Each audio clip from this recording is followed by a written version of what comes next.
उपोषणाला 21 दिवस उलटून गेल्यानंतर आणि सोनम वांगचुक यांना उपोषण स्थळावरून उचलून नेल्यानंतर अखेर सामाजिक कार्यकर्ते अण्णा हजारेंनी यावर मौन सोडत आपली प्रतिक्रिया दिली आहे। काय म्हणाले आहेत अण्णा हजारे पाहूयात।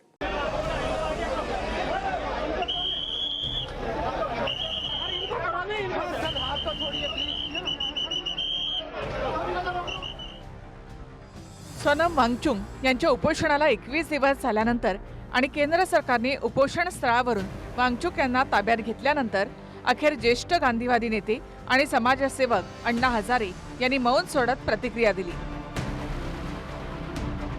केंद्र सरकारने आंदोलकांच्या संयमाचा अंत पाहू नये, संवादामधून तोडगा काढावा असा सल्ला अण्णा हजारे यांनी केंद्र सरकारला दिलाय। सोनम वांगचुक हे उपोषणावर बसलेत। आज 20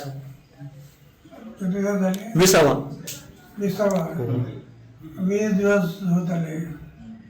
आता सरकारने आधी त्यांचा अंत पाहू नये, हो ना काय म्हणायचं म्हणा, पण चर्चा करायला काय हरकत आहे। याआधी देशामध्ये मनमोहन सिंग यांचं सरकार असताना दिल्लीमध्ये अण्णा हजारे आंदोलनासाठी बसले होते। भ्रष्टाचार रोखण्यासाठी जनलोकपाल विधेयक मंजूर करावं या मागणीसाठी अण्णांनी उपोषण छेडलं होतं। जवळपास 12 ते 13 दिवसानंतर सरकारनं अण्णांशी चर्चा करून तत्वतः मागण्यांना मान्यता दिली आणि त्यानंतर अण्णा हजारे यांनी आपलं उपोषण सोडलं होतं। त्या आंदोलनावेळी उपोषणाच्या 5व्या दिवसापासूनच अण्णा हजारे यांनी सरकारकडून चर्चेसाठी कुणीच येत नाही म्हणून टीकेची सुरुवात केली होती। मात्र यावेळी उपोषणाला 21 दिवस झाल्यानंतर अण्णा हजारे यांनी आपली प्रतिक्रिया दिली आहे।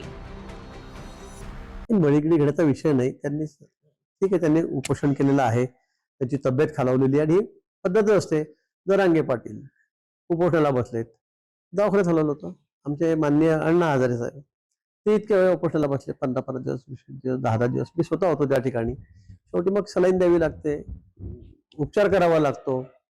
तर मी सुद्धा 11-12 दिवस मी या ठिकाणी कापसासाठी बसलो होतो आंदोलन करत। मला सुद्धा डॉक्टर त्या ठिकाणी सलाईन घ्या, हे घ्या, ते करा, हे चालणाऱ्या गोष्टीत मला वाटतं।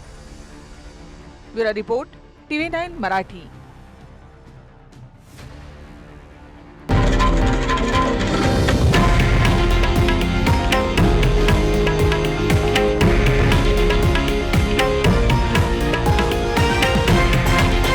हे आहे देशातील नंबर 1 न्यूज नेटवर्क आणि आपण पाहत आहात TV9 मराठी, एकमेव।